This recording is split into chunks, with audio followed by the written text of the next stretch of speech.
So the more I keep using the EVO 2 Pro, the more and more I realized I forgot to put out a settings video on what I use to get the images that I do with either the EVO 2 6K or the EVO 2 8K.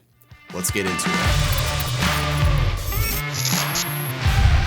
What's good, guys? Ken here. You're watching Original Dobo, a channel totally dedicated to drone and tech.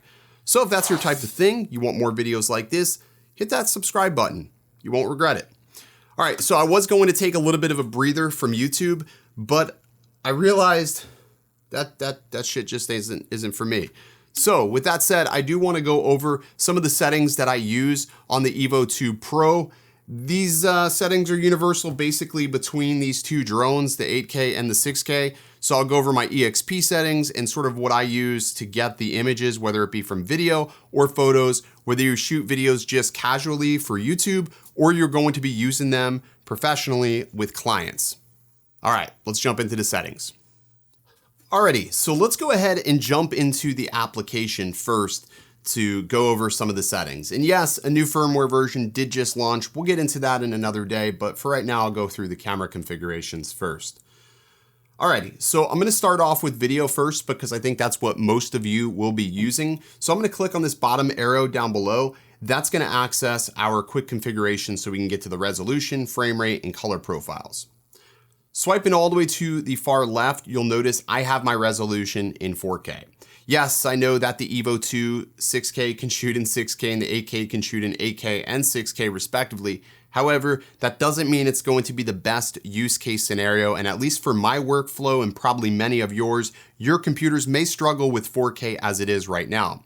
For some reason, the EVO files have always been a hard file to work with, and because of that, I highly recommend that you stick with 4K resolution.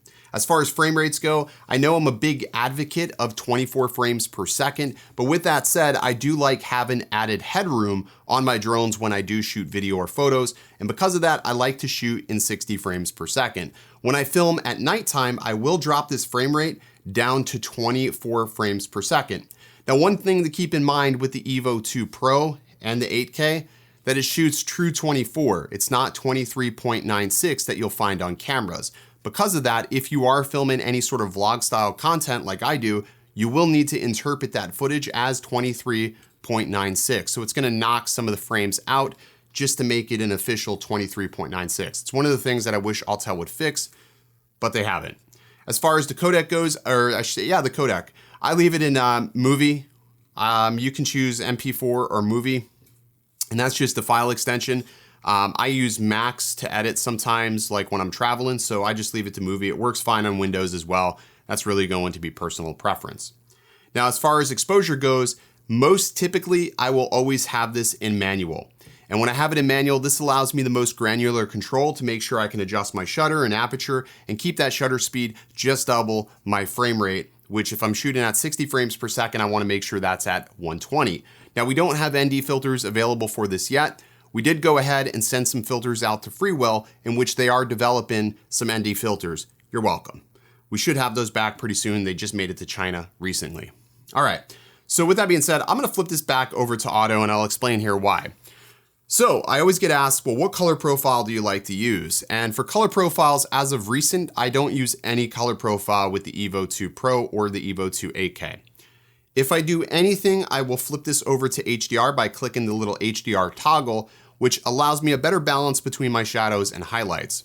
I think the HDR looks really acceptable on the EVO 2 Pro and 8K, and because of that, I like to use that pretty often. If you don't want to use that, just turn it off and you'll see that all of a sudden it got a little bit darker in that image.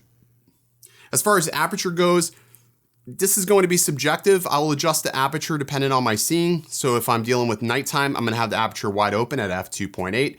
But if I'm dealing with a brighter situation, I may close it down as much as f7, f8, but I wouldn't go really too much higher than that because you're gonna notice a little bit of vignetting, and you'll also notice some softness around the edges the higher up you go with the aperture. It'll be super sharp in the center, but sometimes you'll notice some softness around the edges.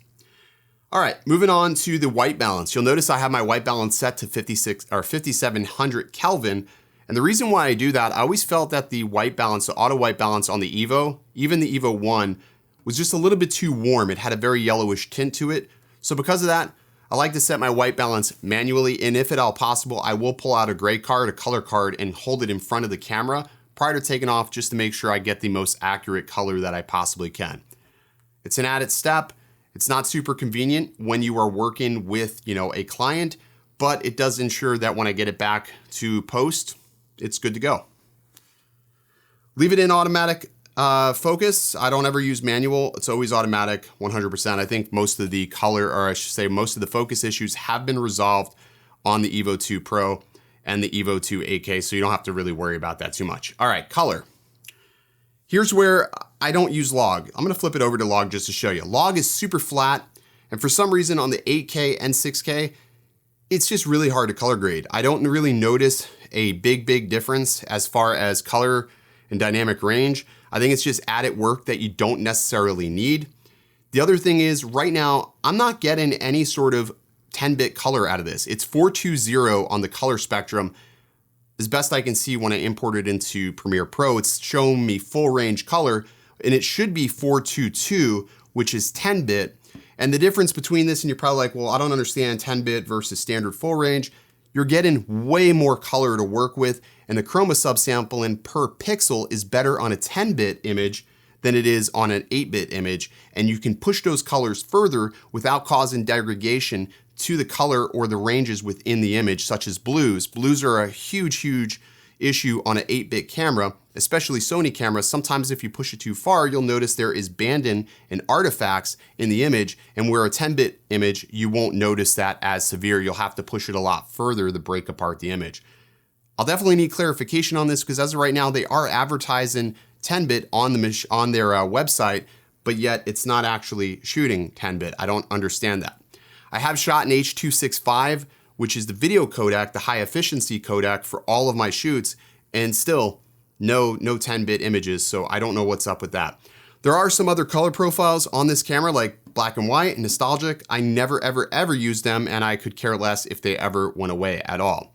As far as my picture profile style, I like to use my own. I turn my sharpness down by -1, and I turn my saturation down by -1 as well. I find that that gives me the best image, and it doesn't look overly sharp, and it gives me a tiny bit of room in post if I need to add a little bit of vibrance back into the image. And that's it for the camera settings. Let me dive over to the flight control settings. So in flight control, up at the top, go to advanced settings, go to EXP. Now I keep my EXP at 41, and you're probably asking yourself, why do you do that? Well, for me, I find that 41 gives me that sweet spot to where I can begin the yaw process and not have to worry about whether or not I'm gonna get that jerky motion on the camera. That's one of the big things that I've noticed on the EVO is that as soon as I start to do an orbit, if I'm doing it manually, that initial process, I get the jerk and the camera sort of moves somewhat erratically. If I set it to 41, it's a lot smoother and way more manageable. It's almost like the equivalent to deadband on your gimbal. It gives you that little moment to where you can begin your process and the camera's not actually reacting to the input that you're putting into the sticks. That's what I found works best for me. I know Autel set it to 44 by default, but I find 41 works way better. You'll have to toy with it because everybody's going to be a little bit different on how sensitive you are to the inputs that you're putting into the stick.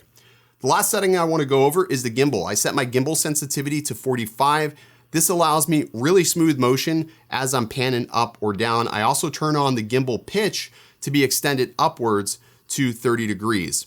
Again, keep in mind you may get props in the shot when you do this, but there are times where I find that to be a little bit useful, especially when I'm dealing with a property or a condo or something like that and I need to pitch it up at like a patio or something. But beyond that, those are my configurations. Those are my settings that I use.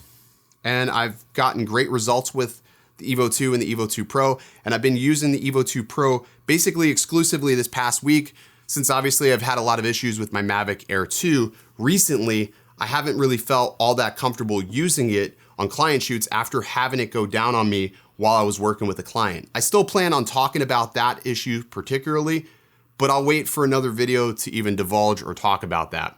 But there you go. If you have any questions about these configurations, feel free to drop them down in the comment section down below. I'll be hanging out there a little bit. And as always, guys, stay original.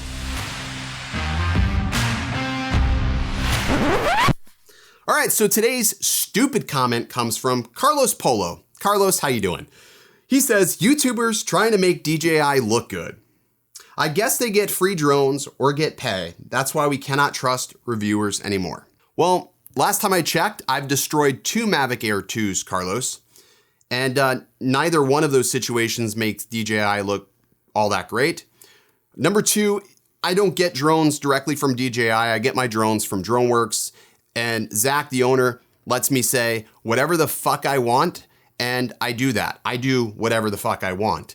And lastly, if DJI was paying me, well, let's just say I would be wearing a better shirt than a Coca-Cola shirt and an ugly ass hat, and I have a really fucked up hairdo, and why would I let my wife dye my hair? Carlos, like, nobody's on DJI's payroll.